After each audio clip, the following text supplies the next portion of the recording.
warahmatullahi wabarakatuh. Para rawuh ingkang kinurmatan, sesepuh lan pinisepuh pamong Desa Ringin Pitu saha sedaya warga ingkang kula hormati. Dinten menika kita sami kempal bebarengan anggayuh upacara Metri Desa Ringin Pitu minangka wujud syukur lan pangajab slamet tumrap desa kita.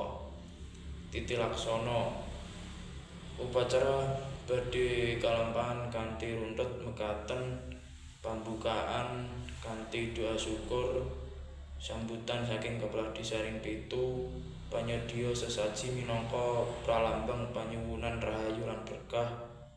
Donga bebarengan dipun pandhegani tokoh agama, panutup lan dilanjengaken dhahar bebarengan minangka simbol kerukunan warga. Mugi acara menika maringi rahayu, tentrem lan berkah tumrap Desa Ringin Pitu.